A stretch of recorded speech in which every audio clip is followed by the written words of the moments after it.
നിങ്ങളുടെ favourite shows ഇനി ഒരിക്കലും മിസ്സാവില്ല. ഇപ്പോൾ C5 കാണും നിങ്ങളുടെ ഫേവറേറ്റ് ഷോ തികച്ചും സൗജന്യമായി. അച്ഛൻ പാർവതി കണ്ടോ? പാർവതിയോ? ഇല്ലല്ലോ. എന്താ അവളോട് ഇല്ലേ? ഇല്ല.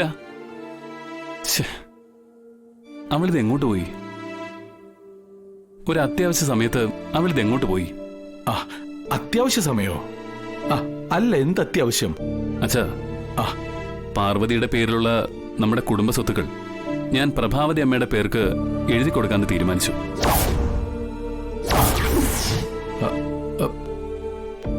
അത് ഞാൻ അമ്മയോട് പറയുകയും ചെയ്തു. അന്നേരം അമ്മ പറയുക, പാർവതിയുടെ പൂർണ്ണ സമ്മതം ഉണ്ടെങ്കിലേ ഈ സ്വത്തുക്കൾ അമ്മ സ്വീകരിക്കുമെന്ന്. പാർവതിക്ക് എന്തായാലും ഇതിൽ വിസമ്മതം കാണില്ല, അതെന്തായാലും ഉറപ്പാ. അവളുടെ ആ സമ്മതം അമ്മയോടൊന്ന് നേരിട്ട് പറയണം. അതിനുവേണ്ടിയാ ഞാൻ പാർവതി അന്വേഷിക്കുന്നത്. എടാ, നീ എന്താടാ ഈ പറയുന്നേ? ഇപ്പൊ എന്തിനാ ഇങ്ങനൊരു സ്വത്ത് കൈമാറ്റം? ഈ സ്വത്തുവകകളൊക്കെ സ്വന്തം പേരിൽ വേണമെന്നും പറഞ്ഞ് പ്രഭാവതി നിന്നെ നിർബന്ധിച്ചോ? പ്രഭാവതി ആവശ്യപ്പെട്ടത് കൊണ്ടാണോ നീ ഈ സ്വത്തുക്കളെല്ലാം പ്രഭാവതിക്ക് എഴുതി കൊടുക്കാൻ പോകുന്നേ? അമ്മ നിർബന്ധിച്ചിട്ടൊന്നുമില്ല. പക്ഷേ നമ്മുടെ സ്വത്തുക്കൾ അമ്മയ്ക്ക് കൊടുത്ത അമ്മയുടെ ഒരു വലിയ വിഷമം മാറിക്കിട്ടും, നാണക്കേട് ഒഴിവായി കിട്ടും. അതിലൂടെ ധാരാളം നന്മകളുണ്ടാവും. നന്മയ്ക്കോ? എന്ത് നന്മ? എടാ, നീ പറയുന്നതൊന്നും എനിക്ക് മനസ്സിലാവുന്നില്ല. പ്രഭാവതിക്ക് എന്ത് വിഷമം, എന്ത് നാണക്കേട്? അച്ഛാ, നമ്മുടെ തൊഴിലാളികൾക്ക് കുറച്ച് വസ്തുക്കൾ അമ്മ ദാനമായി കൊടുത്തിരുന്നു. ആ വസ്തുക്കൾ ഇപ്പൊ എഴുതി കിട്ടണമെന്ന് പറഞ്ഞ് അവരമ്മയോട് ബഹളം കൂട്ടുക.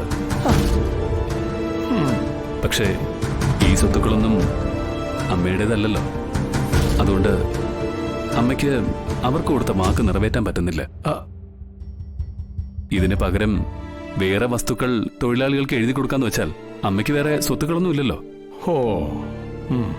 അതുകൊണ്ട് അമ്മയുടെ നാണക്കേടും വിഷമം ഒഴിവാക്കാൻ വേണ്ടി പാർവതിയുടെ പേരുള്ള വസ്തുക്കൾ അമ്മയ്ക്ക് കൊടുക്കാന്ന് ഞാൻ കരുതി. തിടുക്കപ്പെട്ട് ഇങ്ങനെ ഒരു തീരുമാനം എടുക്കണോ? അതിനെന്താ കുഴപ്പം? നല്ല കാര്യങ്ങൾ വച്ച് താമസിപ്പിക്കാതെ നടത്തണമെന്നല്ലേ പ്രമാണം? അതെ, പാർവതിക്ക് ഇതിൽ വിസമ്മതം കാണില്ലെന്ന് നീ സ്വയം അങ്ങ് തീരുമാനിച്ചതാണോ? അല്ല. പിന്നെ? ഞാൻ ഇക്കാര്യം അവളോട് സംസാരിച്ചിരുന്നു. അപ്പൊ അവള് വേറെ എതിർപ്പൊന്നും പറഞ്ഞില്ല. സമ്മതമാണെന്ന് പാർവതി പറഞ്ഞോ?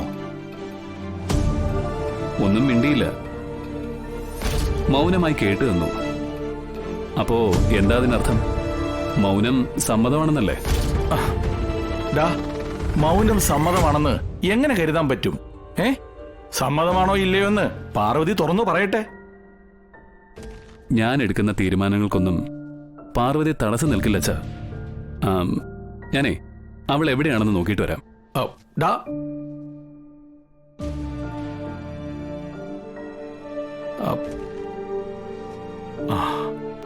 ഏതായാലും വിശാലിനെ നീക്കത്തെ തടയണം. ഡൗൺലോഡ് ചെയ്യൂ C5 ആപ്പ്. കാണൂ എല്ലാ എപ്പിസോഡുകളും സൗജന്യമായി.